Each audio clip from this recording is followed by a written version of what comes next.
Hello investors, मेरा नाम है दीपेश। मैं पिछले 7 सालों से इंडियन स्टॉक मार्केट में इन्वेस्ट कर रहा हूँ ना। आज का जो मेरा टॉपिक होने वाला है वो थोड़ा सा स्टॉक मार्केट से हटके होने वाला है, but it's very important for your financial freedom, for your financial literacy. It's very important. और इस चैनल पे हम ना केवल स्टॉक मार्केट की बट सारे ही फाइनेंशियल प्रोडक्ट्स की बात कर रहे हैं, बिकॉज हमारा अल्टीमेट गोल, याद है ना, हमारा ultimate goal is to make India financially independent, right.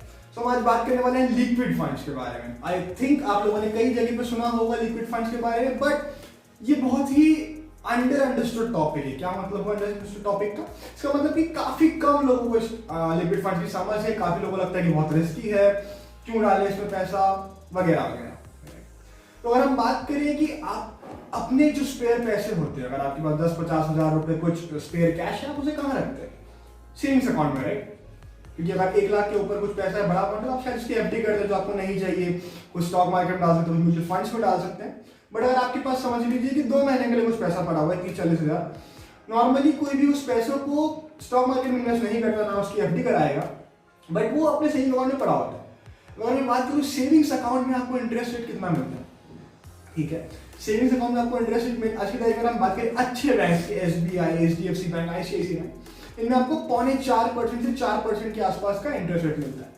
Whereas liquid funds एक ऐसा ऑप्शन है 6% के आसपास, 6-6.5% की अपसाइड में आपको इंटरेस्ट रेट मिल सकता है, ठीक है। अब आप कहेंगे कि 2% इंटरेस्ट कमाने के लिए क्या it's good enough to take the risk of liquid fund? तो देखिए, सबसे बढ़िया बात, सबसे मजेदार बात यह है कि liquid fund are almost risk free, and I am using the word almost risk free because एक बार पिछले इतने सालों में सिर्फ एक बार ऐसा हुआ है कि एक लिक्विड फंड में लॉस हुआ था, एंड दैट वाज मैनेजमेंट की दिक्कत थी। वो एक एग्जेम्पशन अगर हम ले लें, एग्जाम्पलर चीज थी, but on an average, normally speaking, कोई भी लिक्विड फंड कभी नेगेटिव रिटर्न्स नहीं देता, स्टेडी रिटर्न देता है। इसका रीजन क्या है? तो पहले समझते हैं लिक्विड फंड्स होते क्या है, राइट। तो अगर हम बॉन्ड्स की बात करें तो बॉन्ड्स क्या होते हैं? गवर्नमेंट, प्राइवेट कंपनीज, सारे के सारे बॉन्ड्स इशू करते हैं, तो उन्हें पैसे चाहिए होते हैं। अगर बैंक लोन लेंगे, शायद इंटरेस्ट रेट ज्यादा है, कुछ भी रीजन हो सकते हैं, तो उस वजह से वो बॉन्ड्स इशू करते हैं। लेट्स से उन्होंने कोई बॉन्ड इशू करा, उनको मिल गए पैसे, और जो इशूअर्स होते हैं, जिन्होंने बॉन्ड खरीदा, उन लोगों को जो है कंपनी या फिर सरकार उस पैसों का इंटरेस्ट देती है, उस पैसे पे ब्याज देती है, 7-8%, 6%, जो भी इंटरेस्ट होता है, ठीक है। तो ये होते हैं bonds. Liquid fund on the contrary क्या होता है? लिक्विड फंड उन बॉन्ड्स में इन्वेस्ट करता है जिन बॉन्ड्स की मैच्योरिटी शॉर्ट टाइम की होती है, जिन बॉन्ड्स की मैच्योरिटी 3 महीने से कम की होती है। अब इससे हुआ क्या?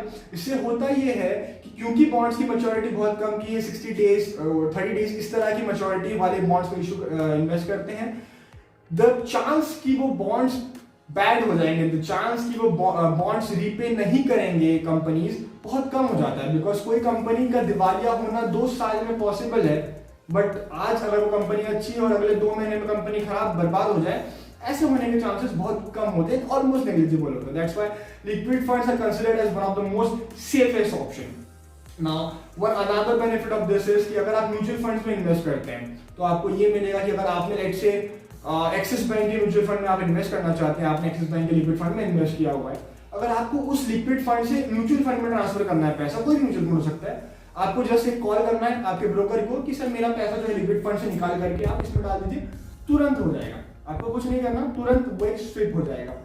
क्योंकि लिक्विड फंड में पैसा है, और आपको नाम से ही समझ में आ रहा होगा कि लिक्विड फंड मतलब लिक्विडिटी, तो आपको पैसा तुरंत मिल जाएगा। आपने आज रिक्वेस्ट डाली, कल आपके पास पैसा आ जाएगा, तो ये फ्लेक्सिबिलिटी मिलती है।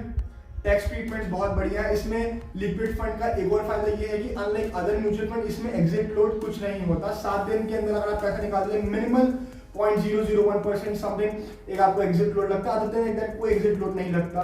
तो इन माय ओपिनियन, अगर आपका कोई भी पैसा जो कि सेविंग्स अकाउंट में पड़ा हुआ है, आपको कभी भी जिसकी जरूरत पड़ सकती है, इट्स बेटर कि आप सेविंग अकाउंट में ना डालते हुए लिक्विड फंड के लिए जाए, बिकॉज वो 1-2% का जो रिटर्न है वो शायद इन द शॉर्ट टर्म आपको ज्यादा नहीं लगे, बट ये जो एक हैबिट है of always getting better returns, of always out performing other competitors, ये हैबिट बिल्ड करने के लिए आई थिंक लिक्विड फंड एक बहुत ही अच्छा विकल्प, एक बहुत अच्छा ऑप्शन है।